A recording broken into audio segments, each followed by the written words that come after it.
we go all night long. We party like Post Malone. Don't tell me to go. Yeah, we are never ever going home.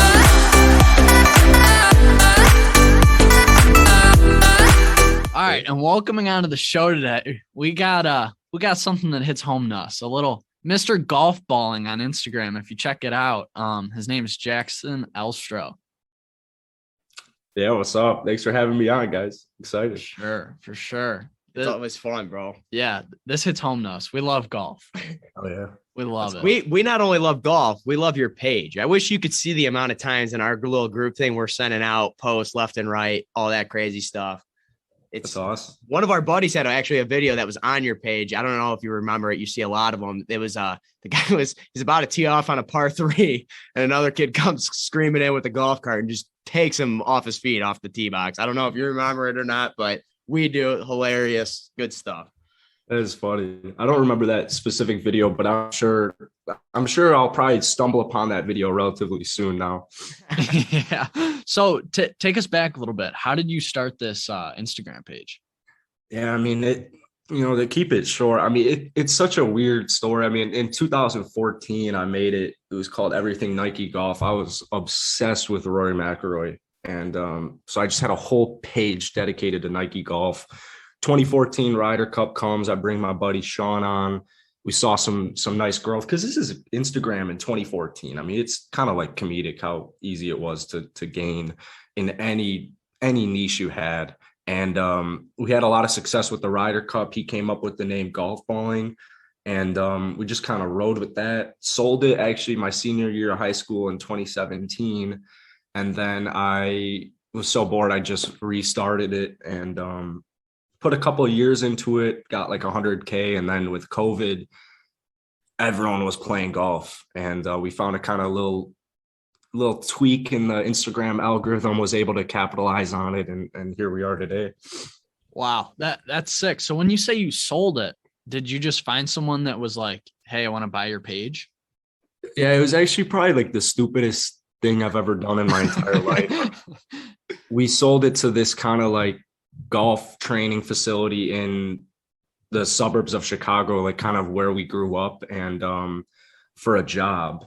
And so I started it with my high school golf teammate. His name is Sean. We brought our other high school golf teammate, Nick, on. And that's who's on our podcast today. But I did that, and we kind of got like jobs, almost, quote unquote, but it just was stupid. Like, I don't want to get in because I get so frustrated at this man. He's not my favorite person in the planet. So it was just kind of a whole mess, and nothing came out of it. They still have our Instagram. They just changed Golfballing to the Player Service, or however you spell it out. And it's completely dead now. And it was tough because we had like 40K. We were like one of the top golf pages on Instagram. So Damn. Kind of a big regret, but that's wild, bro. That's freaking wild. So like you when did you like figure out that, okay, maybe this thing's going to keep continuing to grow? Like, when did you say, okay, I could put some time into this and like really escalate this thing? I think it was with COVID when everyone was kind of locked inside. I mean, I was gaining like 2K a day some days, like 3K a day, 5K a day. It was unbelievable. I went from like 100K to 400K in like 12 months. And I hit 400K on my birthday, my 21st birthday. It was crazy. That's awesome. Like it was just so surreal. And I thought it would last forever almost. And then Instagram changed their algorithm. So now when you share a private post, it just says unavailable rather than at Golfballing is private. You have to follow them. And so it just kind of slowed down. And I started focusing this past year more on like actual original content, like original memes, actually like making YouTube videos of myself, kind of pushing our podcast and just trying to turn it into an actual brand. And this year, I mean, it's been absolutely crazy. So I couldn't be more grateful. It's been unreal. I mean, your page is absolutely huge. Like, it is like, I was looking at it and it's surreal how many followers you have. Yeah, I don't believe it sometimes. It feels a ton of companies come out and they're like, were any of these fake before we go any further, were any of these fake? I'm like, somehow they're not at all.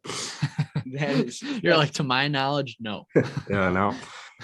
That's crazy. So at what point, because I want to just step back. You said when COVID hit, everybody was golfing, right? We have friends that, just started golfing during that time alone because what else was there to do? Yeah. Did you immediately pick up on that, or did it take some time to realize, okay, I need to actually start really getting after this because this is getting more and more popular as the days go by? Yeah, I don't know if it was like a specific event, but I definitely started to notice a trend. And I was pumping out like 7 pictures a day, 7 memes a day. I definitely capitalized and saw this crazy opportunity, and I didn't know how long it was going to last. So it lasted a while, and I kind of got stuck in a routine of thinking like, wow, we could hit 1 million in like 2022, and obviously back down to earth now. But I don't know. It was like a year and a half time period where I was online school, and I actually make basketball videos. That's like my other job, but I wasn't doing that yet. So I was just focused specifically on golf ball every single day, just trying to get new guests on the podcast, trying to make viral memes, and just kind of riding the wave. What was this always like your dream to become like a creator on Instagram? Or Yeah, I would say ever since a young age, I've always wanted to be like a content creator of some sorts. I would have probably said like a YouTuber when I was a kid, just because my mom. So I was raised by my mom, and she worked like 3 jobs raising me, and so I was always alone. And so I just feel like a big portion of my childhood was either on YouTube or just social media, and like those were almost like my mentors, like Optic Nade Shot, like just like gaming YouTubers. Those were like who I looked up to, and I just like they had such a positive impact on my life that like I want to have the same. Like I just wanted to have the same, and I think I realized at a certain age where it's like, I mean, you can really realistically do anything you want in your entire life. Like everybody can do anything they want. So once I figured that out, I was like, all right, let's see what we can do.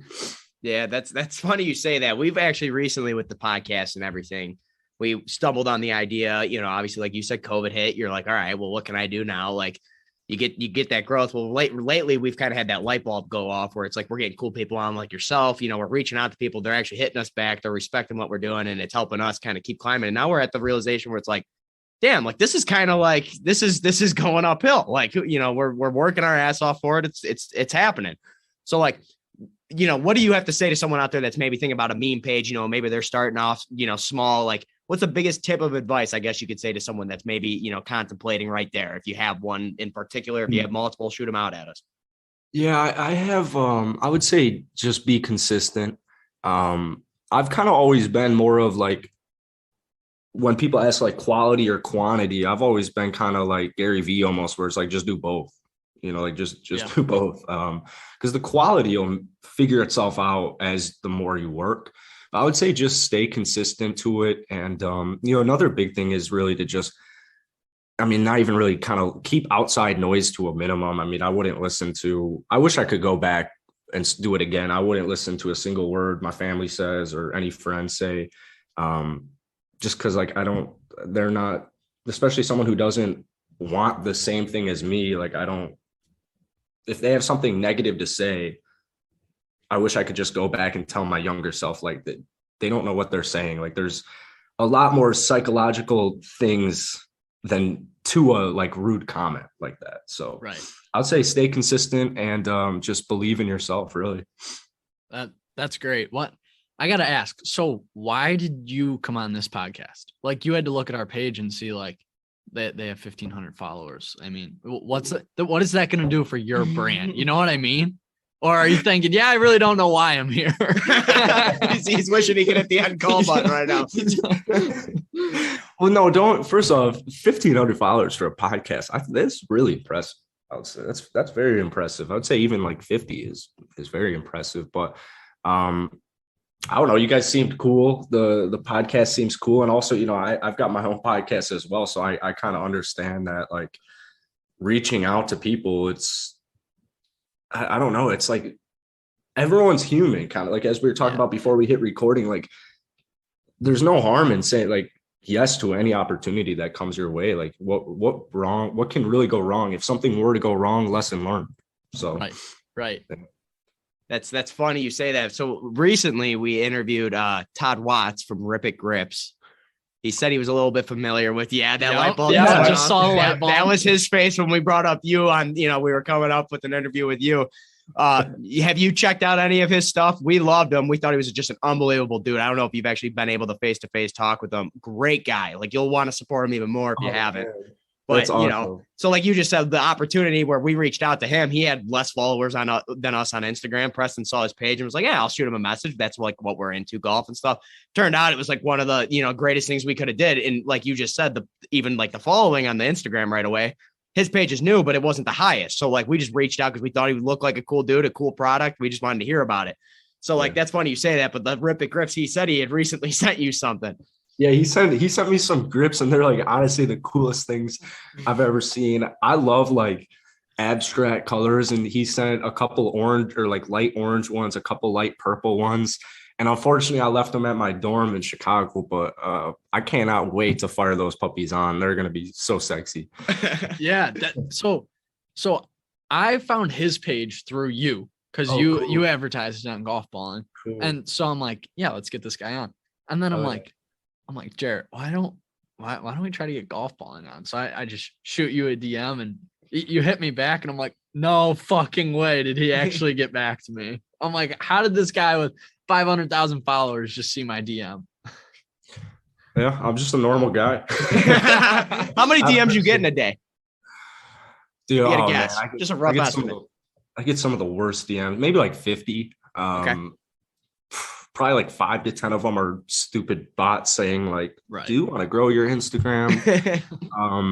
And then majority, like 30 of them, 40 of them a day are just like the worst quality videos and pictures I've ever seen in my entire life. And sometimes you find those diamond in the roughs. But for the most part, they're just like really bad submissions of golf content. So that's the way I always look at it too. Like, when we're DMing people, we're reaching out, maybe it's on our personal account, whatever. You got to kind of have a tight app, like keep a tight ship, because like you got to like sound professional. Like we reach out to people all the time, but it's almost like you got to like tell them why you think they'd be cool on your podcast. You know what I mean? Like why do we want to hear Jackson's stories? Like, you know what I mean? Like, so I think that also plays a huge role in like people reaching out on those social media type things, is like kind of how, like you said, the format, the quality of what they're presenting you. Yeah. And also flattery is always flattery also is perfect. Yeah. Jackson takes bribes over at Golfballing, if you're listening. He'll come on your podcast if you send him some free stuff. Talk about that a little bit. So like all these companies, reaching out to you, wanting you to advertise, like, have you gotten some pretty cool shit out of it? I have gotten a lot of cool stuff, and I'm starting to give them away to like friends and family and stuff now. It used to be really cool, man, when I was first starting out, and we'd get a company and I'd be like, yo, could we get something? And I'll put like a post up for you guys. And now I'm just so thankful to like, I have to charge every piece of merchandise. I have to charge for it, even if they're sending it for an unboxing. Like, it's just, there's too many companies, there's too many people. So it's like, once again, I'm just so grateful to be in this situation. It's like, it's so surreal. And I think when I graduate college here in May is when it'll kind of come full circle, because it's hard to process sometimes, for sure. For sure. That's funny. Yeah, I was actually just going to touch on that. So who's Jackson outside of Golfballing? Who, what do you do? What's your free time? You're in school, you clearly said. Tell us a little bit about you're more than just a Golfballing page, obviously. Let's hear about it. Yeah, I mean, so I'm a 5th year at Loyola Chicago, so I've been around for a while. I don't put too much work into school anymore. I'm really just kind of focused on building Golfballing, and then I also have a basketball account called Will Upton, and I've also got another basketball account called Houston Rockets Daily, and I got both of those monetized in the last year, and awesome. That's kind of like all I do. Like, that's really all I do. I like to smoke a lot of weed and hang out with my friends. But, I'm really just kind of working all day. And sometimes I think about that and I'm like, you got to enjoy yourself sometimes. So like once a week, go out downtown Chicago, have a good time with my friends. But for the most part, man, I'm just, because I graduated in May and I'm trying to do this as my full-time job. So I'm just trying to figure new things out really all Yeah. day. I was just gonna ask that. So when you graduate, is this it? Is this what you're doing? I think for sure. I just got to figure out where to live. Chicago is so expensive. It's kind of hard to golf. I just got back from Nashville actually last week, and oh man, that was my first time in Nashville. That was unbelievable. So now I'm thinking about possibly moving to Nashville. Sweet. Yeah. But yeah, with basketball, with my basketball pages and with Golfballing, it's kind of like Golfballing can pay my bills, and then my basketball pages can kind of pay for the funness and food and like all, just like to live. Sure. A bit. Without a Nice. doubt, dude. That's freaking sick. So the basketball pay, are you nice? We're from Cleveland, so are you nice to the Cavs? We've had a couple rough years. I got to be honest. I actually I've been posting Cavs videos almost every day for about a month and a half now. Cavs Nation's treated me very well. In the month of December, when they were winning a lot of games, I was posting them like every day. They're blessing me with views, and they almost got me to 10,000 subs. So I love Cavs Nation. I will continue to post Cavs Nation. Hashtag NBA All-Star Darius Garland. Oh yeah. That's awesome. I'm always seeing that. Greg Newsom, the guy that was wearing our hoodie, the Browns player, he's huge on Darius Garland. I think they're good buddies. So that's funny you said that. Hell yeah. Oh, that's good, man. I enjoyed that. So like you said, you're golfing. How often how often you getting out? Obviously Chicago, the weather's not always golfable. It's kind of like us in Ohio, but like, summer, how many times a week you trying to get out and play? Well, so I was playing, we actually got a quick plug to Golf on NET here in Chicago. They have like 10 courses you pay like a year membership, and you have access to 10 different courses every day. And it's literally like the coolest thing ever. But they hooked us up, my buddy Nick and I, on the podcast with memberships. And so we played like every single day, even because we were in online school. Right. And we were playing like every single day for the first 2 months of summer, posting YouTube videos like every single day. And I got totally burnt out, and I got sick of like only a couple hundred people watching the videos. And so I just kind of started making more basketball videos because they were really starting to blow up. And I would say probably only like 2 times a week at the end of the summer. And I think moving forward I'm thinking probably like 3, maybe 4, because burnout exists and it is not fun, and it'll drive you to the ground if you're not careful about it. So lesson learned, but I was playing a lot to start the summer, to say. Nice. That's awesome. Well, talk about your podcast a little bit. You've touched on your YouTube and your Instagram. How often do you post on your podcast? We do the podcast Mondays and Thursdays. I'm actually lucky enough because one of my Nick, he goes to Loyola. He's on the Loyola golf team. So we're in Chicago, and the other guy, he's getting his MBA at Notre Dame. We do 2 a week. I think we're at 164 now. We've had some cool people on, but the pod's more of a thing I just kind of like to do for fun right now, because we're all graduating pretty much in the next 5 months. And I don't want to like force my buddies to want to like for it to like kind of be a job, something that we have to do. So I try and keep it loose. Sometimes we'll miss a week, but I think my plans long-term are, because I really like the dynamic of having 2 high school friends or 3 high school friends. But I think moving forward, I'm probably going to start a podcast. I'm thinking like maybe even with a guy like Brilliantly Dumb, if you guys know who that is. Oh yeah. Something where I'm like able to post like clips of us every single day, like, because both of my buddies, like, they kind of like being under the radar, not really being known, and like they don't even have their last name. One of them doesn't even have their last name in our podcast page. So Wow. As far as the future of the podcast goes, I don't know. I'm just enjoying it every day. But we've had some really cool people on. I've been very fortunate. That's awesome. So I was just going to ask, with Golfballing, all your basketball accounts, everything, have you gotten any cool, interaction from anyone, some, actual PGA professionals, whether, Darius Garland, anyone cool? Yeah, we've had, it's been a really cool, like I said, it's been a really cool year. We have a ton of like bigger, I feel like a dick saying it, but like there's a ton of famous people who follow Golfballing and enjoy it. Sure. mean, Rory McIlroy, I know, is one of them. Like Tom Holland. I know the Hollands have actually like bought one of our merchandise before, which was like the coolest thing of my life. But it's more meeting. I think meeting or not like fans, but like meeting supporters of the page is probably the coolest thing. Like I remember one time this past winter, I think it was maybe spring break or last winter break. I was in Florida where my dad lives, and I was at the beach with my buddy, and I posted a picture. I'm like, anyone want to play golf?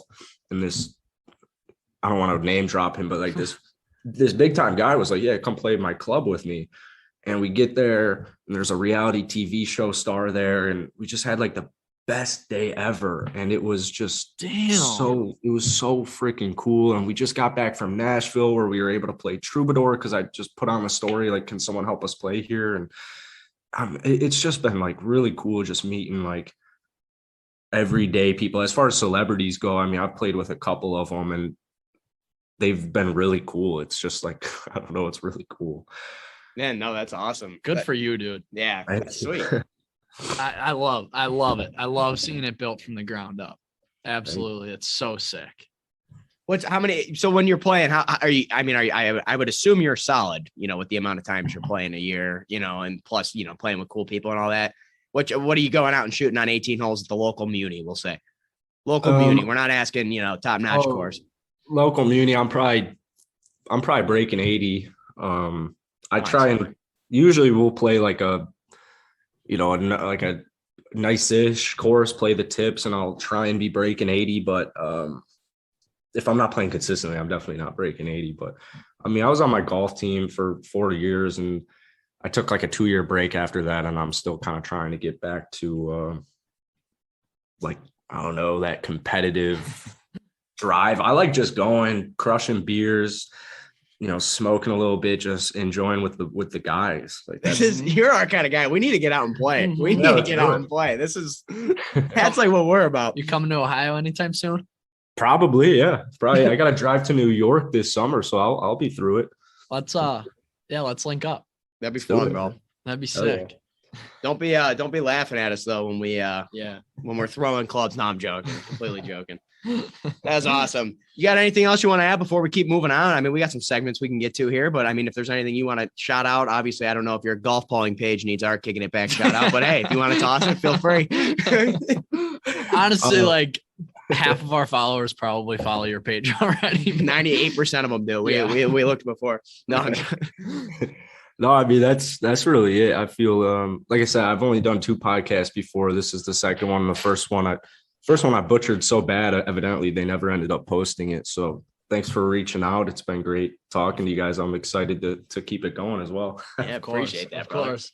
All right. Well, we're going to roll into our next segment. It's called What's the Word? We explained a little bit before, but we're going to toss you out a word. Just say the first thing that comes to mind. All right. The first one, golf. Balling. That was good. I love that answer. Great.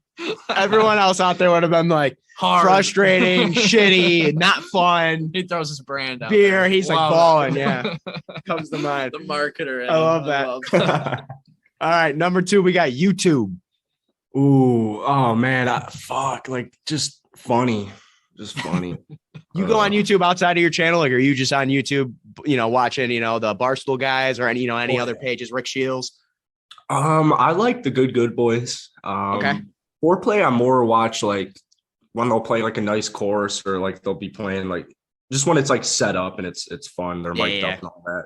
But really, I just stick to like basketball YouTube, or like just funny clips of shows I watch, or it's so random. YouTube's so random. I can get lost in hours. For sure. I will say, if you ever get to the point where Foreplay's like, hey, let's go play, tell them you got to bring your agents. Okay. That's all I want to say. Preston and Jaret right here. I got you guys. Let's make that happen. All right. If you're listening to this, Riggs.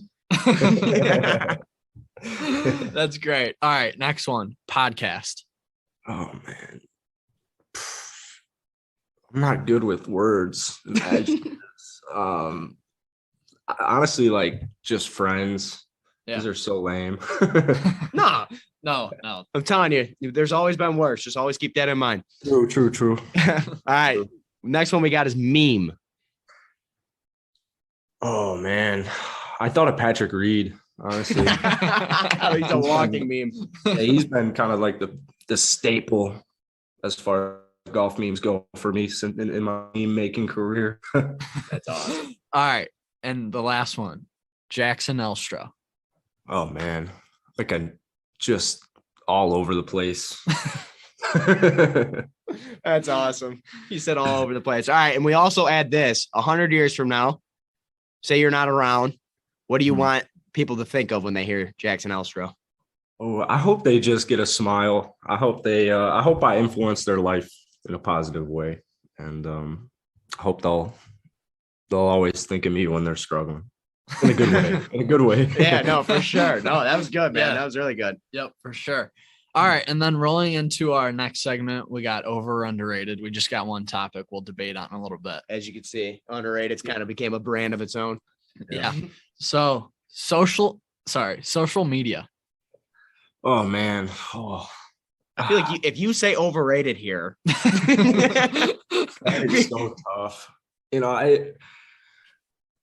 I think social media might be a little overrated, but Wow. can I just remind you what you do for a living? I just want to toss that out there. I want to give you a chance to recorrect it. yeah, I mean, it took me a while. It took me several years to kind of. I feel like social media controlled a lot of my life without even realizing it. Man, it's as you guys are saying, it's because that's what I do. But I don't know. Maybe it is underrated, but I think you really have to be very, very careful on social medias, especially like Snapchat and Instagram. I think you have to just kind of remind yourself not to compare. And you know, everyone lives a different life. Everyone goes through a different journey. But what social media has been able to provide, like, you know, guys like me, guys like you, like social media brought us together. You know, I would have not met you guys probably if if social media didn't exist. So I'm very grateful for it. So I guess it's underrated, but it's such a love-hate relationship that I have with social media because it can kind of destroy like mental health. I gotta ask, if you weren't so big on like all the platforms, would you use social media a lot? No, I would definitely be off the grid, some island, and no one would know who I am for sure. Yeah. Oh, that's great. I mean, like you just said, I got to go underrated just for the aspect of, you know, this interview is not happening without social media. There's so many good things that come from social media, but you are right. Social media can wreck someone, man. Like social media has got a very ugly side. It's the truth. Yeah. I have to agree, just strictly from like this platform, definitely underrated for growing like a business or anything like that. Yeah. You know what I mean? But like outside of that, I just feel like don't get me wrong, there's so much comedy on it and it's great, but like so much political stuff and things like that I just don't give a shit about. You know what I mean? Yeah. You really got to filter it. It's never been it's never been easier to make this much or a lot of money or to get a lot of followers, but it's also never been easier to like kind of lose your mind almost. So. Yeah, for sure. I totally agree with that. For sure. All right, cool. We got a hypothetical for you. Okay. Cool. One of our buddies, he finds out what guest we're having on. All right. He draws up a hypothetical directed towards that person. He does it perfect. It's awesome. So we got a good one for you. Would you rather a fried egg in a bunker or a divot in the fairway? Definitely a divot in the fairway. Oh man, a fried egg in the bunker is like a nightmare, especially in competitive play, and I can't move it. Yeah, I hate that so much. I'll take a divot in the fairway any day. On the flip side of that, like when you hit a smoke drive down the middle and you're just in a divot, you're like, did I really deserve that? But when you hit it in the bunker, like, you know, you should get penalized. I'm not saying a fried egg because God, that's everyone's worst nightmare. Yeah, but at the same time, it's like if you stripe one down the fairway, did you really deserve that divot? No, definitely not. Definitely not. But I don't know. I just feel like as far as hitting the golf shot itself, like I'd rather be in the fairway with a shot than in a fried egg where it's like, because with a fried egg, I'll be honest, I have no idea what to do in a fried egg situation. Nobody does. Even like Rory McIlroy doesn't. He's just like, swing hard. Yeah, he's just like, all right, I'll open the face up and swing. We'll see where it exactly. So it's like with a divot in the fairway, I think I could at least put it somewhere. Just so I could put it somewhere. I gotta ask, if you're going out having some fun with the buddies, okay, and you stripe, we'll say 300 down the middle, you're looking good, right? Okay, you're sitting pretty, you're feeling it, and the ball is in a divot. Are you? And I'm not trying to say you're sneaking anything, but are you giving a little tap to the grass? Or are you playing it out of the? If no money on the line, all right. I want to. This is just pure. Like you're going out having some fun, throwing back some beers. You moving that ball a little bit. I'm 100% moving that golf ball. I will say that I will state that probably more as a statement than a question. But if I'm playing with someone and someone's got an issue with it, yeah, that's perfectly fine. But I don't really play golf with types of people who would make me hit like especially if there's like no match. If there's a match going on, I'll probably just hit it regardless because I think it's more fun that way. But for sure. I mean, if other people are playing it differently, it just depends really who you're with. But I would say most time I'm definitely moving that golf ball. If there's nothing on the line, I'm moving that golf ball. So when you go out with your buddies, are you guys playing for money? Or are you guys just strictly going out playing for fun? Or okay, not even money. Are you guys wagering something? I would say almost always no. I would say we're just playing like usually like a 2-on-2 match. Yeah. I would say maybe there'll be like, if there was something on the line, it would be like dinner, like a Chipotle bowl, or it would be like, I don't know, like a couple beers at the halfway house or post round beers or something like that. But I've only played money lines a couple of times with like bigger people who have reached out and wanted to play. And thankfully, my buddy Nick is a Division I golfer, and he almost all I don't think we've ever lost playing with him together. He's too good to lose. That's freaking awesome. What are you studying in school? I don't know if I missed that or. I'm in advertising. Okay. I assumed, I was going to say, I assumed it was something like that based off of how you were talking, but I just wanted to make sure. So now I got to ask, because we've had a bunch of hot takes on this podcast that we're not the biggest fans of college here. I think you can make it without it. Do you think your advertising degree has helped all your channels? Definitely not. I'd say I'm still learning. There are some classes I'm in like the communication school, and I took a class this past year, and it was like we're learning like the word communications, and I'm like, dude, I'm 22. I'm about to be in the real world in 6 months, and they're teaching me the fucking word communications. Like, there's been one class, and it was a great professor, and it was a great class where I actually learned a useful thing in the advertising world one time in my whole life. So isn't that funny how that works, man? Yeah. I mean, I'm the same way. I could point at one singular class. And I don't even know if it was the class, honest to God. It was the professor that would go off topic in the class on like related stuff. That's what I benefited from. Like, I was like, I could get an A+ in this class, or I say it this way. I could have taken this class with someone else, got a perfect A+, and been like, well, that sucked. I could have taken it with this guy, got a C, and been like, I'm happy. I learned everything. I mean, school is unbelievable. And then you're taking like arts and stuff. I mean, I got accused of cheating from my history of art professor because we worked on a study guide together. Let that sink in. History of art. All right. I'm a finance major. We're doing history of art. Okay. I'm no disrespect, but I'm just not putting my full effort into history of art. It's the solid truth. If I'm going to see that on my schedule, I'm going to be like, hey, I got accused of cheating. I was like, is this really like what we're going to do right now? Like, it's history of art. Like, this is a class I had to take, and I don't know understand why. Unbelievable. Those are some of the worst. What year are you guys in? We're both seniors. We got one semester left at Ohio State. Yeah, because now, oh man, Ohio State's that campus is unbelievably cool. We should get you out. Let's get on the Scarlet course, brother. Let's do it. I would love to, man. You can bring your buddy. We can throw back some beers. Hell yeah, let's do it. Hell yeah. We're gonna make that happen in the spring. Yeah. Let's do it. Yeah, 100%. It's only like a 6-hour drive from me. It's not too bad at all. For sure. We'll show you the Columbus way for a weekend. It's a shame there's no game days. We could have had you out for a game day. You could have got the full experience. That's true. That stadium is so freaking cool. It's just right there on the campus. Yeah. So cool. It's amazing because you see it every day and you're like, yeah, like, you know what I mean? You get used to it. Not to take, you take it for granted. You're like, all right, it's right there. Yeah, I'm working out. Our gym actually overlooks it completely. Oh, So like really? it's like literally from like me to from our gym to the stadium, it's literally like a 5-second walk. That's right. I've gotten some smoothies there. I've gotten Okay. some smoothies next to that gym. Yeah. Yeah, for sure.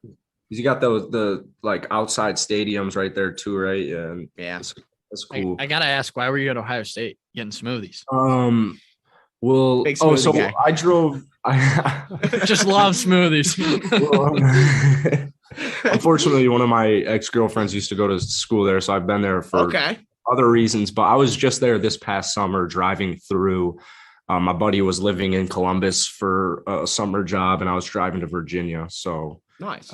made a stop there. Perfect. We're gonna have to duplicate that, brother. That Yeah. I mean, that'd be Well, fun. We could That'd be even fun. get you a smoothie if you really Yeah. need it. Hell We'll drive yeah. you. We'll drive you. We found your weakness. It's smoothies at the RPAC. All right, Jackson. We appreciate you Yeah. taking some time out of your busy For real, day, dude. man. I mean, you probably got a post to go make. We won't keep you too long. No, I'm playing. Appreciate you, Jackson. Yeah. Thanks for coming on, Thanks, brother. Jackson. Thanks for having me out. It was awesome. Great meeting you guys, and I'll see you guys soon. Yeah, Yeah, for sure. for sure. Let's get it right now. Yeah, life ain't easy. Better go slow. I try to, but with the money I don't. Life ain't easy when you going fast. Gotta look around, make sure you don't crash. It's a little bit better with you. Yeah, it's a little bit better when we're together.